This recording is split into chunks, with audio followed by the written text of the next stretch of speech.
أعوذ بالله من الشيطان الرجيم بسم الله الرحمن الرحيم அஸ்ஸலாமு அலைக்கும் வரஹ்மத்துல்லாஹி வபரகாத்துஹு. அன்பார்ந்த சகோதர சகோதரிகளே, அல்லாஹ்வுடைய பேரருளால் அல்லாஹ்வுடைய மார்க்கமாக இருக்கக்கூடிய இஸ்லாமிய மார்க்கத்தில் நாமெல்லாம் இருந்து வருகிறோம்.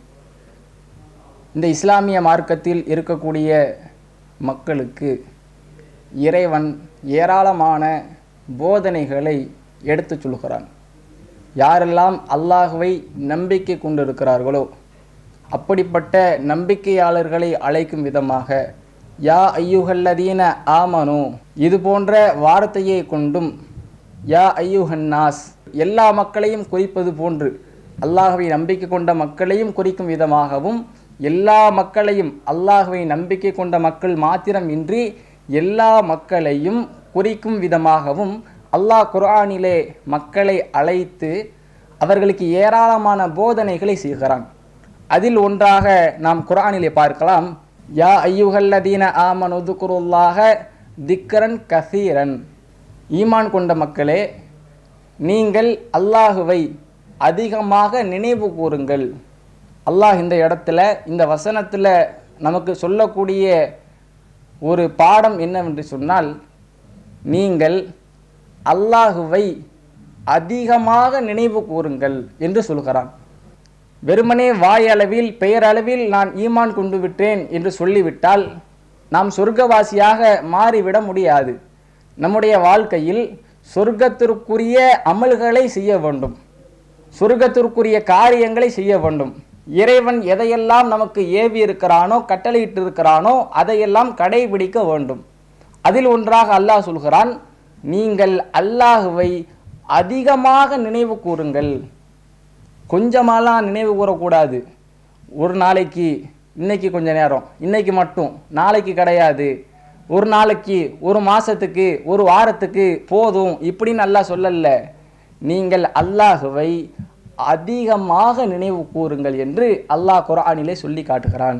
அப்போ நாம் என்ன செய்யணும்னா, ஒவ்வொரு நேரத்திலும், ஒவ்வொரு நாளும், ஒவ்வொரு வாரத்திலும், ஒவ்வொரு மாதத்திலும் அல்லாஹுவை அதிகம் அதிகம் நினைவு கூற வேண்டும். அல்லாஹுவை நினைக்கணும். ஏன்னா இன்னைக்கு இந்த உலகத்தில் நாம் வாழுகிறோம் என்றால் இதற்கு அடிப்படை காரணம் இறைவன் தான். நம்மை படைத்தது இறைவன், நமக்கு பாதுகாப்பு அளிப்பது இறைவன், நம்மை பராமரிப்பது இறைவன், நமக்கு தேவையான சகல வசதிகள் எல்லாவற்றையும் செய்து தருவன் இறைவன். இறைவன் தான் இவை அனைத்தையும் நமக்கு செய்து தருகிறான். நாம் இன்னைக்கு ஆரோக்கியமாக இருக்கிறோம், நல்ல முறையில் வாழ்கிறோம், செல்வ செழிப்பில் இருக்கிறோம், உடல் ஆரோக்கியத்தோடு இருக்குது, பொருளாதாரத்தில் பிரச்சனை இல்லை, மனம் நிம்மதியாக வாழ்கிறோம் என்றால் அதற்கு இறைவன் தான் காரணம். அப்படி காரணமாக இருக்கக்கூடிய இறைவனை நாமோ அதிகமாக நினைவு கூறணும். ஒரு கஷ்டமாக அல்லாஹ் நினைக்கணும், ஒரு இன்பமாக அப்பவும் அல்லாஹ் நினைக்கணும்.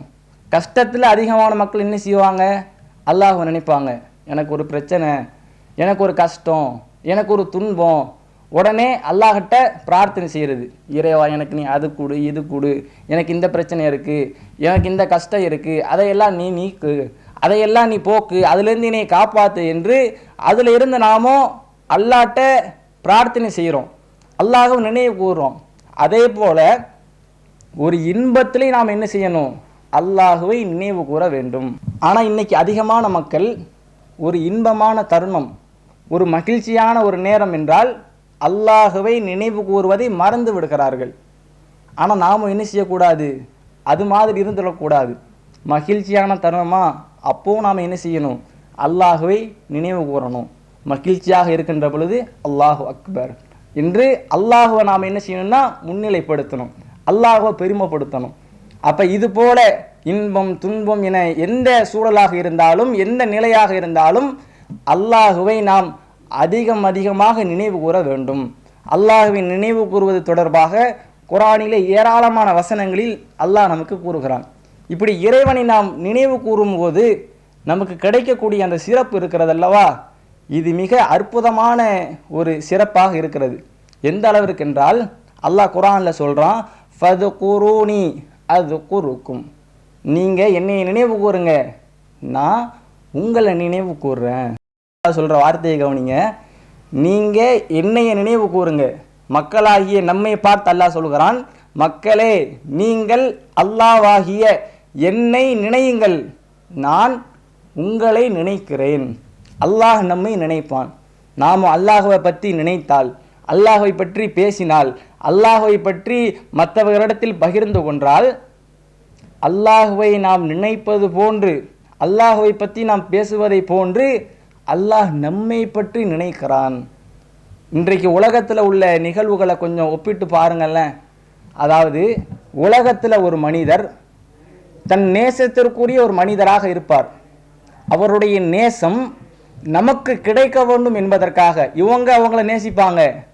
அவங்களும் தன்னை நேசிக்கணும் என்பதற்காக அவங்கள அதிகமாக நினைவு கூறுறது, எல்லா நேரங்களையும் அவங்கள சொல்கிறது, அவங்கள பற்றி பேசுறது, அவங்கள நினைக்கிறது, இது மாதிரி இருக்கும். இப்போ இந்த மாதிரியான செயல்பாடுகள் எல்லாம் நாம் செய்தாலும் அவர்களுக்கு அது தெரியாது. இப்போ நான் ஒரு ஆளை மனசில் நினைக்கிறேன், எனக்கு தெரிஞ்ச ஒரு நண்பர் இருக்கிறாரு, அல்லது என்னுடைய குடும்பத்தார்கள் இருக்கிறாங்க, உறவினர்கள் இருக்கிறாங்க, தாய் தந்தை இருக்கிறாங்க, இவங்களையெல்லாம் நான் மனசில் நினைக்கிறேன் என்றால், நான் மனசில் நினைக்கிறது அவங்களுக்கு தெரியுமான்னு தெரியாது. நான் அவங்க மீது எவ்வளோ அன்பு வச்சுருக்கிறேன், அவங்க மீது எவ்வளோ பாசம் வச்சுருக்கிறேன், அவங்களுக்காக வேண்டி நான் எவ்வளோ தியாகங்களை செய்கிறேன், அவங்களுக்காக வேண்டி எவ்வளோ உதவிகளை செய்கிறேன், அவர்களை எந்த அளவுக்கு நான் ஒரு முக்கியத்துவப்படுத்தி ஒரு முக்கியமான இடத்துல வைத்திருக்கிறேன் என்பதெல்லாம் அவங்களுக்கு தெரியாது. அப்படியே அவர்களுக்கு தெரிந்தாலும் கூட அவர்களால் நமக்கு என்ன செய்ய முடியும்? அதிகபட்சம் உலகத்தில் ஏதாவது ஒரு உதவி செய்வாங்க. இவங்க நம்ம மீது அன்பு வச்சுருக்கிறாங்க, இவங்க நமக்காக வேண்டி இதை செஞ்சுருக்கிறாங்க, இவங்க நம்ம உறவாக இருக்கிறாங்க, நம்ம பிள்ளையாக இருக்கிறாங்க என்று அவர்களுடைய சக்திக்கு உட்பட்டு அவர்களால் எதை செய்ய முடியுமோ அதை இந்த உலகத்தில் செய்வார்கள். இதை தாண்டி எதுவும் செய்ய முடியாது. ஆனால் நாம் அல்லாஹ்வை நினைக்கும் போது அது நமக்கு மிகப்பெரிய நன்மையாக இருக்கும். நாமும் அல்லாஹ்வை நினைக்கிறோம், அல்லாஹ் நம்மை நினைக்கிறான். அல்லாஹ் நம்மை நினைப்பது என்ன சாதாரணமான ஒன்றா?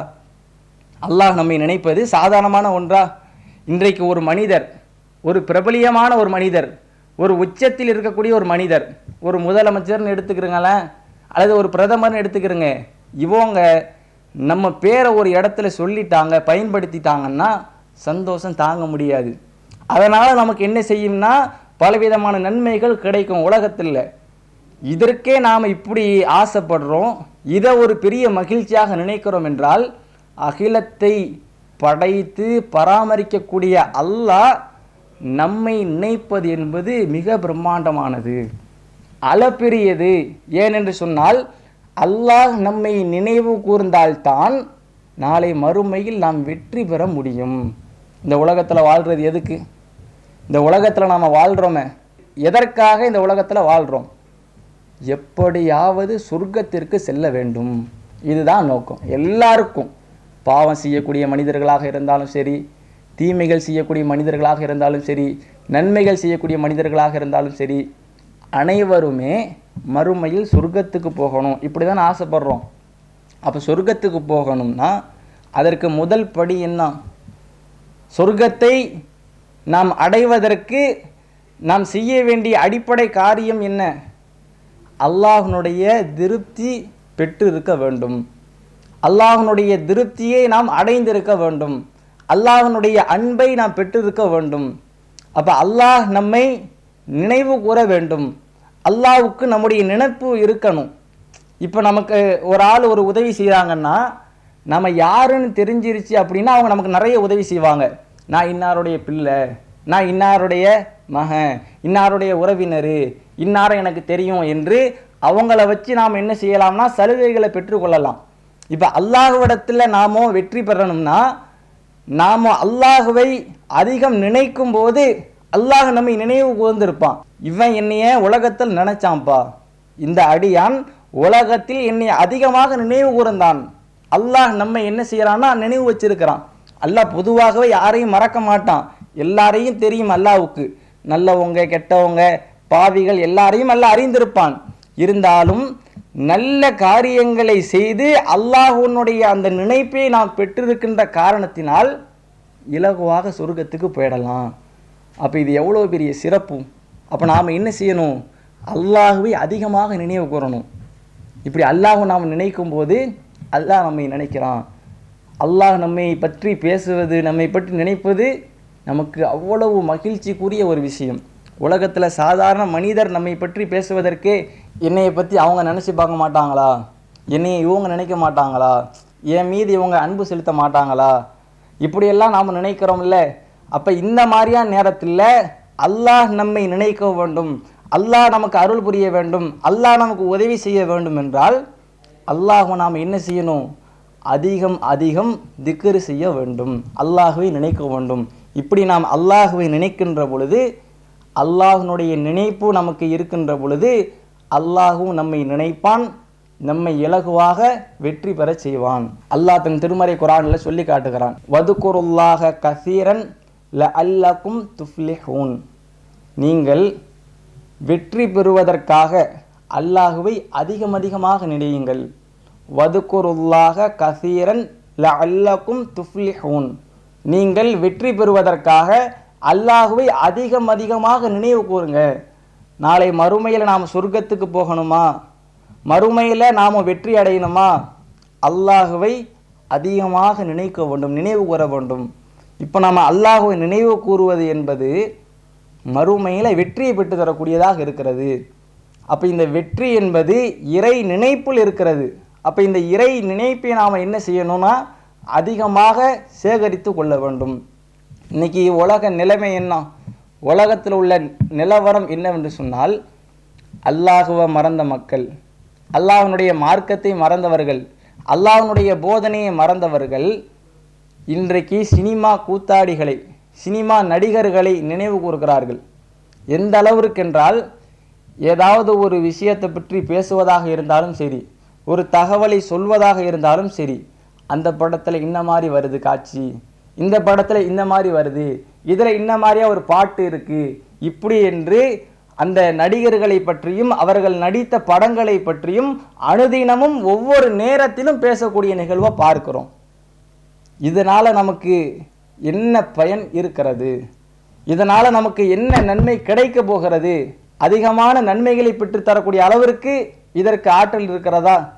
ஒரு படத்தை பற்றி பேசுகிறாங்க, ஒரு பாட்டை பற்றி பேசுகிறாங்க, அல்லது ஒரு தீமையான பேச்சை பற்றி பேசுகிறாங்க, அல்லது மோசமான அவதூறான காரியங்கள், பாவமான காரியங்கள், இதையெல்லாம் நாம் பேசுகிறோம் இல்லை. இதை பேசுவதனால் மறுமையில் நமக்கு வெற்றி எதுவும் கிடைத்து விடுமா, அல்லாஹ்வுடைய திருப்தி எதுவும் கிடைத்து விடுமா அப்படின்னு பார்த்தா எதுவும் கிடைக்க போகிறதில்லை. அந்த மாதிரியான நேரங்களில் நாம் என்ன செய்யலாம்? அழகா அல்லாஹ்வை நினைவு கூறலாம்.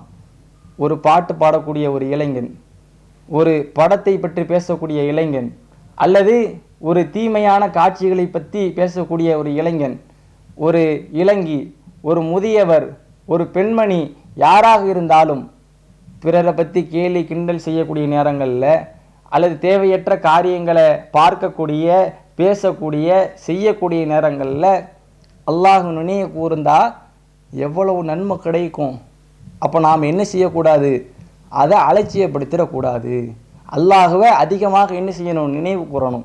அல்லாஹ்வுடைய தூதர் ஸல்லல்லாஹு அலைஹி வஸல்லம் அவங்க இறைவனை நினைவு கூறுவதற்கென்றே சில வாசகங்களை எல்லாம் நமக்கு சொல்லி தராங்க, சில திக்ருகளை சொல்லி தராங்க. நீங்கள் இறைவனை நினைப்பதற்காக இன்னென்ன திக்ருகளை சொல்லுங்க, இன்னென்ன வாசகங்களில் உள்ளடக்கிய வார்த்தைகளை சொல்லுங்க. இப்படி நீங்கள் சொல்லுகின்ற பொழுது அது அதிகமான நன்மைகளை பெற்றுத்தரும். நாளை மறுமையில் நாம் வெற்றி பெறுவதற்கு அடிப்படையாக நன்மை இருப்பதை அல்லாஹ் ஆக்கியிருக்கிறான். அந்த நன்மை என்பது அல்லாஹ்வுடைய திருப்தியை நமக்கு என்ன செய்யும்? பெற்றுத்தரும். அப்போ அந்த நன்மை என்ன செய்யணும்னா அதிகமாக இருக்கணும்.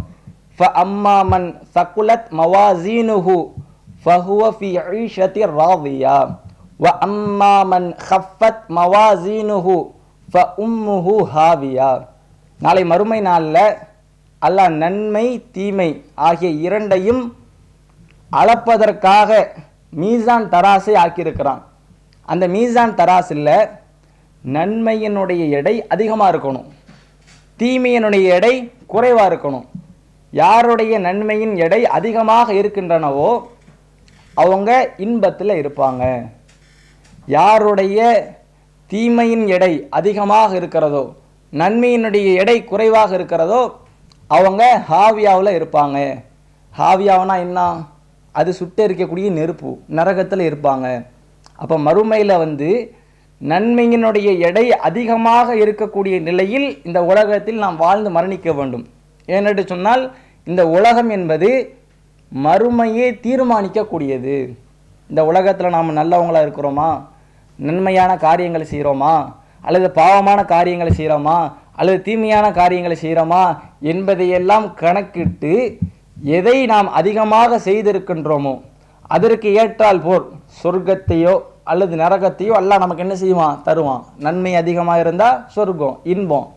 தீமை அதிகமாக இருந்தால் நரகம், நெருப்பு, அதில் வேதனை. அப்போ அந்த நன்மையின் எடையை நாம் என்ன செய்யணும்னா அதிகரிக்கணும்.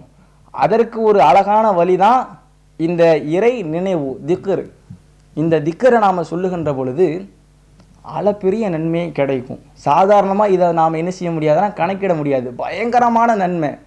எப்படி இதை நம்ம வர்ணிக்கலாம்னா, இந்த திக்கரை சொல்லுவதன் மூலம் நன்மைகளை கொள்ளையடிக்கலாம்.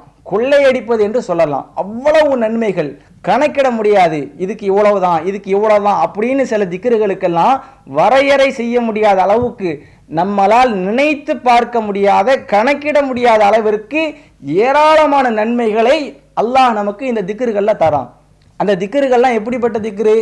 ஏதோ மிகப்பெரிய வார்த்தை, பிரம்மாண்டமான வார்த்தை, 10 வருஷம் உட்கார்ந்து மனப்பாடம் பண்ண வேண்டிய வார்த்தை அப்படியா அப்படின்னு பார்த்தா அப்படிலாம் கிடையாது. நாமோ நமக்கே தெரியாம அனுதினமும் ஒவ்வொரு நேரத்திலும் சொல்லக்கூடிய வார்த்தை, சாதாரணமான வார்த்தை.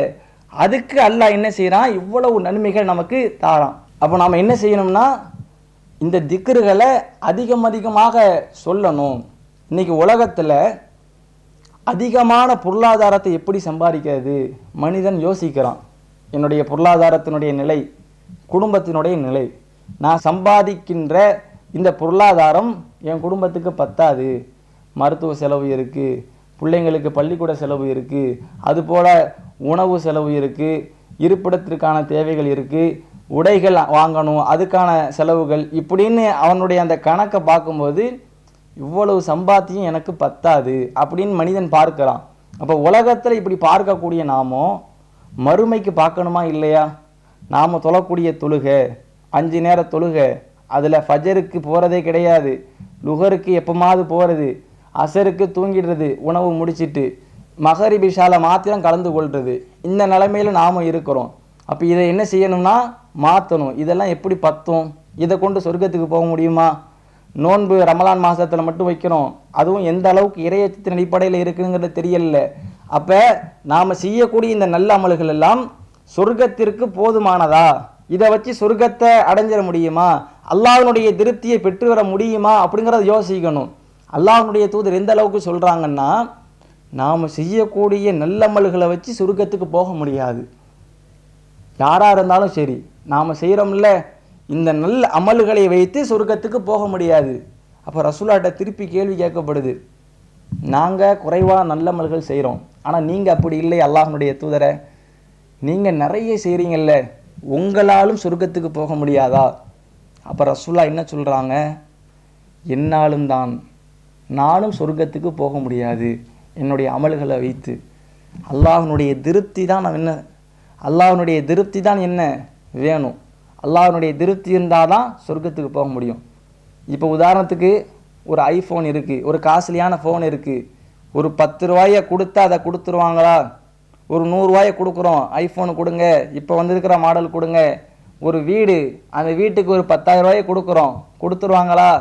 அந்த வீட்டுக்கென்று ஒரு மதிப்பு இருக்கும்ல, அதை கொடுத்தாதான் அதை கொடுப்பாங்க, இல்லைண்டா கொடுக்க மாட்டாங்க. அப்போ உலகத்தில் இப்படி இருக்கும்போது, அப்போ சொர்க்கம் என்ற அந்த பிரம்மாண்டம், சொர்க்கம் என்ற அந்த இன்பம் எந்த மனிதரும் பார்த்திடாத, தன்னுடைய உள்ளத்தில் நினைக்க முடியாத அளவிற்கு, கற்பனைக்க எட்டாத அளவிற்கு இருக்கக்கூடிய அந்த இன்பத்தை அல்லாஹ்விடத்தில் பெற வேண்டும் என்றால் அதற்கென்று அல்லாஹ் ஒரு நன்மையினுடைய அளவை கணக்கிட்டிருப்பான்ல, அதையெல்லாம் நாம் செய்யவே முடியாது. நாம் செய்கிற இந்த நல்ல அமல்கள் எல்லாம் மறுமையில் சொர்க்கத்தை பெற்றுக்கொள்வதற்கு போதுமானதா இல்லை. இன்னும் சொல்ல போனால் உலகத்தில் அல்லாஹ் நமக்கு கொடுத்த அற்கொலைகளுக்கு அது நன்றியாகவும் போதுமானதாக இல்லை. அல்லாஹ் நமக்கு இவ்வளவு செஞ்சிருக்கிறான், அதற்கு நன்றியாக நன்றி உணர்வாக நாம் என்னென்ன காரியங்களை செய்வோம் என்று நினைத்தாலும் கூட அது போதுமானதாக இருக்காது. அல்லாஹ்வுடைய திருப்தியை மட்டும் வைத்துத்தான் சொர்க்கத்துக்கு போக முடியும். அதுக்கு ஒண்ணுதான் என்ன, நன்மை. நன்மை அல்லாஹ்வுடைய திருப்தியை பெற்றுத்தரும். அப்போ நாம் என்ன செய்யணும்னா, முடிஞ்ச அளவுக்கு அதிகமாக நன்மையை செய்யணும். நன்மைகளை சம்பாதிப்பது ஒரு புறம், நன்மைகளை கொள்ளையடிக்கணும். காசை கொள்ளையடிக்கிறது தப்பு. உலகத்தில் பொருளாதாரத்தை கொள்ளையடிக்கக்கூடாது, மோசடி செஞ்சு பிற பொருளை ஏமாற்றக்கூடாது, கொள்ளையடிக்கக்கூடாது. ஆனால் நன்மையினுடைய விஷயத்தில் அப்படி கிடையாது. நன்மைகளை கொள்ளையடிக்கணும். நன்மைகளை சம்பாதிக்கிறது ஒரு புறம், நன்மைகளை சம்பாதிப்பதோடு நன்மைகளை நாம் கொள்ளையடிக்க வேண்டும். அதற்கு என்ன வழிமுறை, அதை யோசிக்கணும்.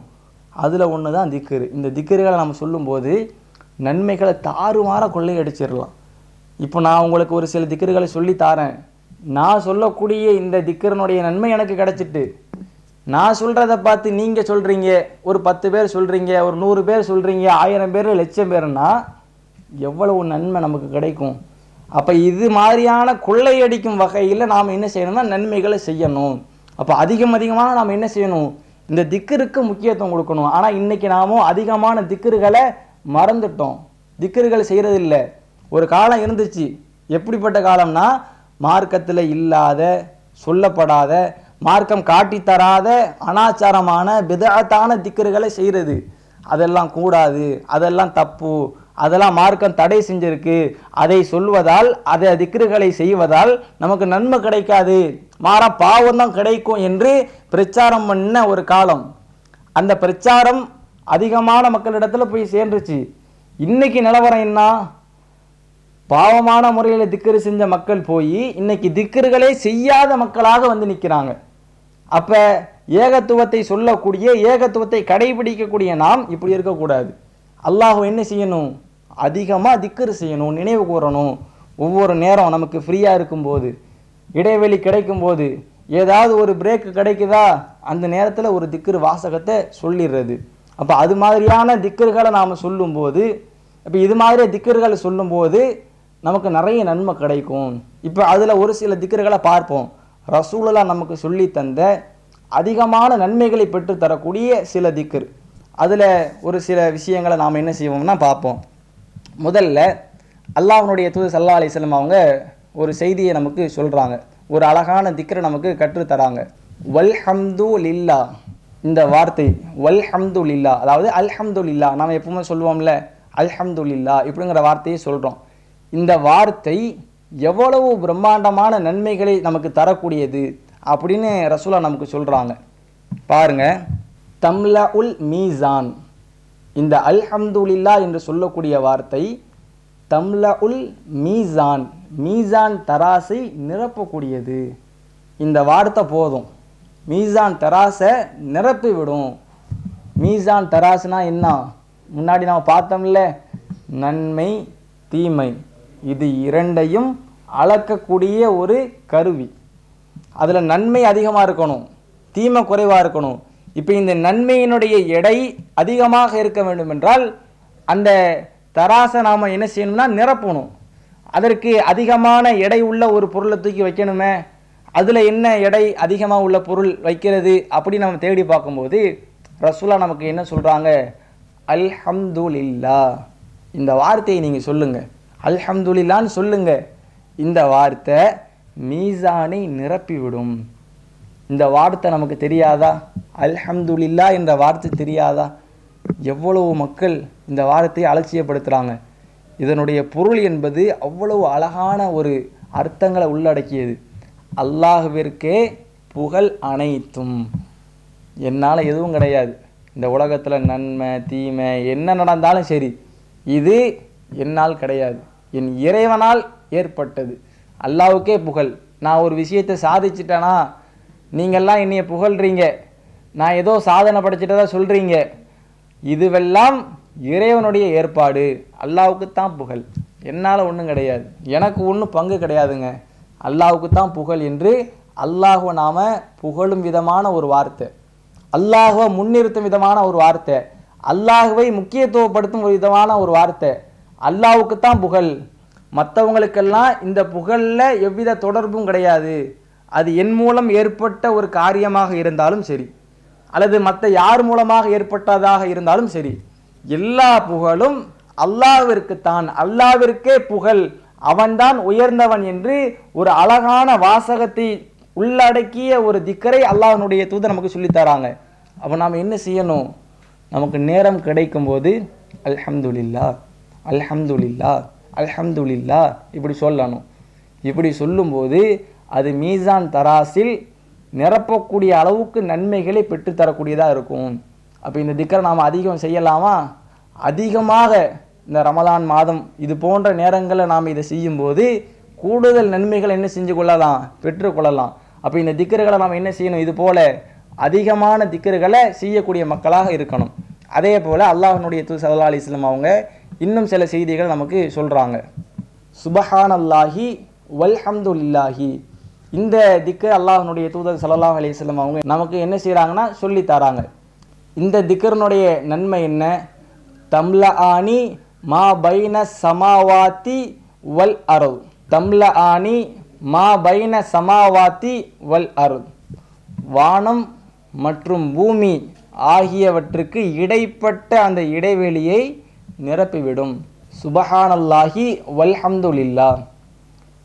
முன்னாடி நாம் அல்ஹம்துலில்லாஹ் அப்படிங்கிற வாசகத்தை பார்த்தோம். இதோட சேர்த்து என்ன முன்ன சுபஹானல்லாஹ் அப்படிங்கிறத சேர்த்துக்கிற வேண்டியதான். சுபஹானல்லாஹ் அல்ஹம்துலில்லாஹ். இதை நாம் சொல்லும்போது வானம் பூமி ஆகியவற்றுக்கு இடைப்பட்ட அந்த இடைவெளி இருக்குல்ல, இந்த இடைவெளியை இந்த வாசகம் நிரப்பிவிடும். இன்னைக்கு உலகத்தில் பூமியை நாமோ வரையறை செஞ்சிடலாம். இதுதான் பூமி, பூமியினுடைய அளவு இவ்வளவு தான் அப்படின்னு சொல்லிடலாம். ஆனால் வானத்தினுடைய அளவு சொல்ல முடியாது, கணக்கிடப்பட முடியாத அளவுக்கு வானத்தினுடைய அளவு இருக்குது. வானம் அப்படியே விரிந்து கொண்டே இருக்குது. எப்போ ஒரு பெருவெடிப்பு ஏற்பட்டு அப்படியே வானம் விரிந்து கொண்டு இருக்கிறதோ இன்று வரைக்கும், உலகம் அழியும் வரைக்கும் அந்த வானம் விரிந்து கொண்டே இருக்கும். வானத்தை நாம் என்ன செய்ய முடியாதுன்னா கணக்கிட முடியாது. மனிதன் பார்க்கக்கூடியது வானம் கிடையாது, அது மேகம்தான். முதல் வானம் ஜிப்ரீல் அலைஹிஸ்ஸலாம் நபி ஸல்லல்லாஹு அலைஹி வஸல்லம் அவங்கள மிஹ்ராஜ் பயணத்துக்கு அழைத்து சென்றாங்கல்ல, 7 வானங்களை தாண்டி.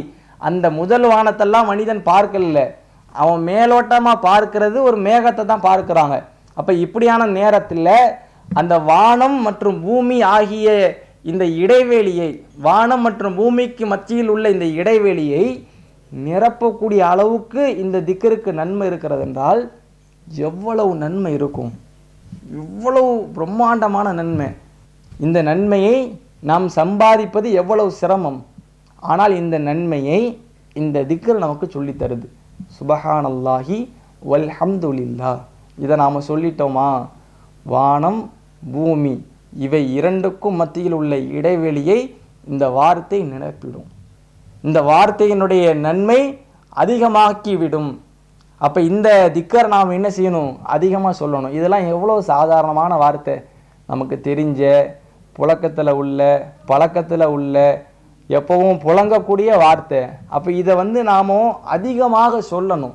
இதை சொல்லும்போது நமக்கு நன்மைகள் ஏராளம் தாராளமாக கிடைத்துவிடும். அப்போ இந்த திக்கர்களை நாம் என்ன செய்யணும்னா அதிகமாக சொல்லணும். அதே போல் இன்னும் ஒரு சம்பவம், அற்புதமான சம்பவம். நபி ஸல்லல்லாஹு அலைஹி வஸல்லம் அவர்களுடைய துணைவி ஜுவைரியா ரலியல்லாஹு அன்ஹா இவங்க என்ன செய்கிறாங்கன்னா, அல்லாஹ்வுடைய தூதர் ஸல்லல்லாஹு அலைஹி வஸல்லம் அவங்க ஃபஜர் தொழுகைக்காக வேண்டி போகிறாங்க. அவங்க போகக்கூடிய நேரத்தில் இவங்க தொழுதுட்டு திக்ரு செஞ்சு கொண்டு இருக்கிறாங்க. இவங்க திக்ரு செஞ்சு கொண்டு இருக்கக்கூடிய நேரத்தில் ரசூல்லா வராங்க. அதே போல் லுகா தொழுதுட்டு அல்லாஹ்வுடைய தூதர் ஸல்லல்லாஹு அலைஹி வஸல்லம் அவங்க இவங்கள்ட்ட வராங்க. இவங்க பக்கத்தில் அல்லாஹ்வுடைய தூதர் ஸல்லல்லாஹு அலைஹி வஸல்லம் அவங்க வந்ததுக்கு பிறகு கேட்குறாங்க, நான் உங்கள்கிட்ட இருந்து போனேன்ல, அந்த நேரத்தில் இருந்து இப்போ வரைக்கும் நீங்கள் இந்த நிலையில தான் இருக்கிறீங்களா, அல்லாஹ்வை நினைவு கூர்ந்து திக்ரு செஞ்சு கொண்டு தான் இருக்கிறீங்களா அப்படின்னு கேட்குறாங்க. அப்போ அவங்க என்ன சொல்கிறாங்க, ஆமாம் அல்லாஹ்வுடைய தூதரே, நான் ஃபஜ்ர் தொழுகைக்கு பின்னாடி அவங்க திக்ரு செய்கிறதுக்காக வேண்டி இருக்கிறாங்க. அப்போல இருந்து லுகா தொழுகையெல்லாம் ஆயிட்டு, லுகா தொழுகையினுடைய நேரமெல்லாம் அந்த நேரம் வரைக்கும் உட்காந்து என்ன செய்கிறாங்கன்னா நபி அவங்களுடைய மனைவியார் திக்ரு செய்து கொண்டிருக்கிறாங்க. அப்போ ரசூல்லா அவங்களுக்கு என்ன சொல்கிறாங்கன்னா, உங்கள்கிட்ட இருந்து நான் போன பிறகு 4 சொற்களை 3 தடவை கூறினேன். அந்த சொற்கள் நீங்கள் இவ்வளோ நேரம் நீங்கள் செஞ்சீங்கல்ல, இந்நேரத்தில் நீங்கள் என்ன திக்ர் செஞ்சிருந்தாலும் சரி, ரசூலுல்லாஹ் சொல்லக்கூடிய வார்த்தை என்னன்னா, அவங்க என்ன திக்ர் செஞ்சாலும் சரி, என்னென்ன சொன்னாங்க அப்படிங்கெல்லாம் தெரியல, என்ன வேணாலும் சொல்லியிருக்கலாம், அதிகமான நன்மைகளை தரக்கூடியது சொல்லியிருக்கலாம், அது எதுவாக இருந்தாலும் சரி, அவை அனைத்தையும் விட நான் சொன்ன இந்த 4 சொற்கள் அதை மிகைத்து விடும் என்று சொல்றாங்க. அது என்ன திக்ரு? அல்லாஹ்வுடைய தூதர் நமக்கு அழகா சொல்றாங்க. சுப்ஹானல்லாஹி வ பிஹம்திஹி அதத ஹல்கிஹி வ ரிதா நஃப்ஸிஹி வ ஸினத அர்ஷிஹி வ மிதாத கலிமாத்திஹி. அதில் அல்லாஹ்வுடைய தூதர் உள்ளடக்கக்கூடிய வாசகத்தை பாருங்க. அல்லாஹ்வுடைய தூதர் அப்படியே ஒவ்வொன்றா சொல்றாங்க. அல்லாஹ்வுடைய படைப்புகளின் எண்ணிக்கை அளவுக்கு, அவனுடைய பொருத்தத்தின் அளவுக்கு, அவனுடைய சொற்களின் எண்ணிக்கை அளவுக்கு, அல்லாஹ்வுடைய அரிஷின் எடையின் அளவுக்கு அல்லாஹ்வை புகழ்ந்து அவன் தூயவன் என்று நான் துதிக்கிறேன் என்று அல்லாஹ்வுடைய தூதர் அந்த திக்ருனுடைய வாசகத்தை, அற்புதமான வாசகத்தை உள்ளடக்கி இந்த திக்ரை சொல்லி கொடுக்குறாங்க. அப்போ இந்த திக்ரு என்பது எவ்வளவு நன்மைகள் தரக்கூடியதாக இருக்குது. அப்போ இந்த திக்ரை என்ன செய்கிறாங்கன்னா ரசூலுல்லாஹ் சொல்லி கொடுக்குறாங்க. இங்கே நாம் இன்னொரு விஷயத்தையும் கவனிக்கணும். அந்த பெண்மணி ஆல்ரெடி உட்கார்ந்து அதிகமாக திக்ரு செஞ்சு கொண்டு இருக்கிறாங்க. அப்போ அந்த பெண்மணியை போன்று நம்முடைய காலத்தில் உள்ள பெண்மணிகளை நம்ம பார்க்க முடியுமானா இல்லை, மிக குறைவானவங்க தான் இருக்கிறாங்க.